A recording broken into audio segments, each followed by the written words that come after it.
Representative Jared Moskowitz had a blast today, making Nigel Farage look like the flip-flopping slimeball that he is. Today, during the House Judiciary Committee hearing, Nigel Farage was brought in by Republican Chairman Jim Jordan to spread propaganda and misinformation about the threats to free speech in Europe and the United States. Not to talk about the threats to free speech from 1600 Pennsylvania Avenue and the orange blob, the wannabe authoritarian fascist sitting in the White House who wants to take away First Amendment rights from all of his critics. No. Let's talk about the threats from across the pond, is how Jim Jordan treated this hearing. And because Jared Moskowitz knew this and knew what Nigel Farage, knew the intentions for Nigel Farage being there, he instead chose to try to press him to continue to call for the release of the Epstein files, something that he had already done before. But because Nigel Farage was going to have lunch with Donald Trump shortly after this committee hearing, well, he decided that he didn't really want to talk about that anymore and kind of sang a different tune. Thank you, Mr. Chairman. Mr. Farage, thanks for being here, coming across the pond. I'm sorry to hear you're leaving the hearing early. Well, it's not a question of leaving the hearing early, but I do have other things to do. Yes. Oh, where are you going? I'm so sorry about that. It's okay. Where are you going? It's not lunch, I promise you. It's not lunch. You're not. Sorry about that. It's okay. Where are you going? It's not lunch, I promise you. It's not lunch. You're not going to have lunch. I don't think so, no. No lunch. Sad, isn't it? You're meeting with the president? I can't remember what the schedule is. It's possible. You can't remember if you're meeting with the president. I'm being very polite, and I'm not going to tell you what I'm doing this afternoon, but I can assure you that... But there's the free speech hearing. You're not going to tell me what you're doing this afternoon? Free speech is one thing. Discretion's quite another, too. Okay.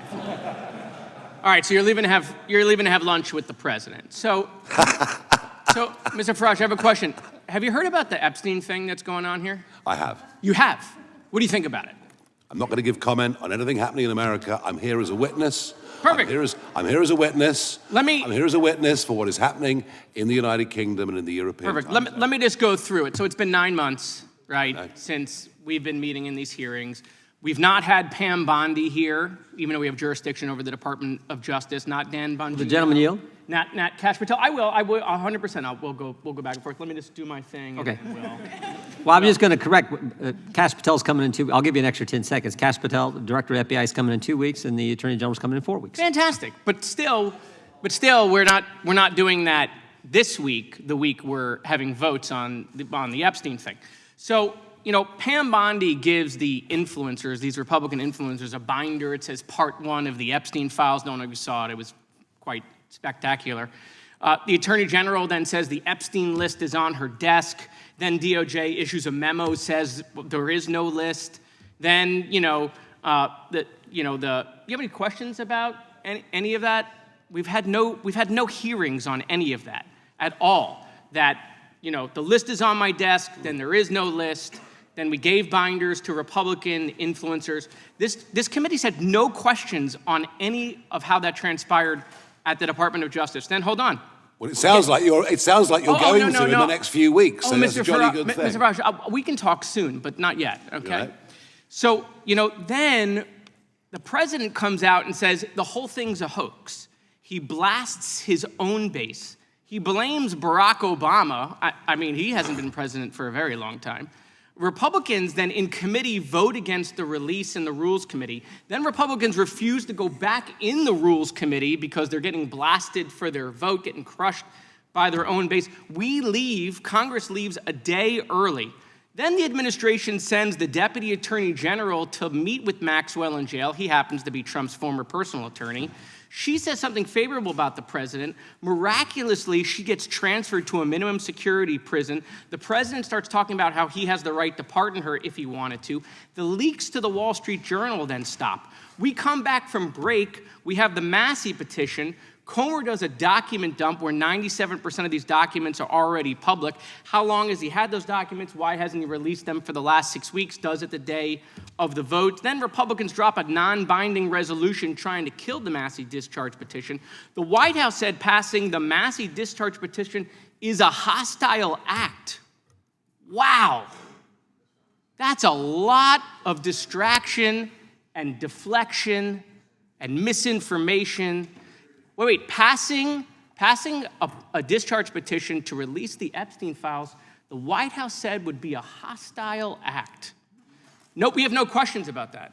But why? Why is it that we're spending so much political capital to keep this list from coming out? You think the list should come out? You think we should know the people who dealt with Mr. Epstein, Mr. Farage?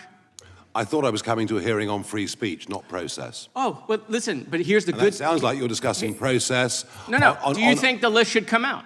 I have no opinion on it. I don't know at all. So we have victims that were sexually abused by potentially people in power, and we don't know who's on the list. I'm very happy. Hold on, Mr. discuss that Farage. with We don't you know who's on the list. We don't another know. time. We don't know who's on the list. We don't know if the president is or is not. I'm not going to say he is or isn't. I'm just going to say these are weird behaviors. We don't know that there aren't other people in Congress that are on the list, right? We have no idea. Do you think the list should come out? You think people in power should be held to account for these victims who have been sexually abused and assaulted? You think the list should come out? I think that I'm very happy to come to a different hearing where you talk about legal process. Okay. But today, Will the gentleman yield for a quick question? I will. Were you aware that he has already called for the Epstein file to be released? It has been reported that he has called for it to be released. Oh yeah, right here, just to refresh your memory. Yeah, but it's, I happen to have this. But that's not How what random. But that is not. Look, you can ask me if you like about Do you agree social with security yourself? policy. Do you agree with yourself? We are here to discuss free speech. Hold on, it's awkward for your lunch after this? Do you agree with yourself? No, it isn't at all. Okay.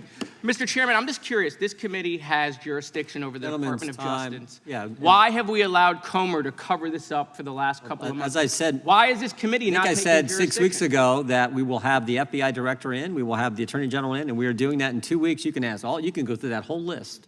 That whole list, you can do whatever you want to do with. I got lots of questions for the FBI director, including the whistleblower who came forward and told him that Adam Schiff leaked classified information. I want to ask him about that as well as the issues you all want to ask him about. That's why he's coming, so we can ask all these questions and follow the process, as Mr. Farage just talked about. Mr. The Chairman, gentleman I from mean, Virginia. unanimous consent. Unanimous consent?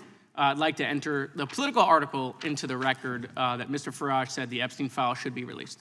Yeah, Nigel Farage is not going to talk about releasing the Epstein files right before going to have lunch with the guy who could be potentially named in the Epstein files. Remember, it's been a couple months since it was confirmed that Pam Bondi told Donald Trump he's in those Epstein files, which brings me to Jim Jordan interrupting Jared Moskowitz there to ask for him to yield his time and then completely ignoring the fact that he said, no, I'd like to just keep going. And Jim Jordan interrupted him saying, oh, well, we're going to bring Kash Patel in to testify. We're going to bring Pam Bondi in to testify in a few weeks. Like, do we need any more evidence that you're doing everything you can to slow roll this process? Like, MAGA and Republican voters, they're chomping at the bit to try to get these Epstein files, and the Republican Party knows it, but they are doing everything they can to make this process go as slowly as possible. And that's why Jared Moskowitz's kind of timeline there was really important to see it all kind of laid out as to how the Republican Party and Donald Trump's White House are there trying to deflect and distract as much as they can from all this.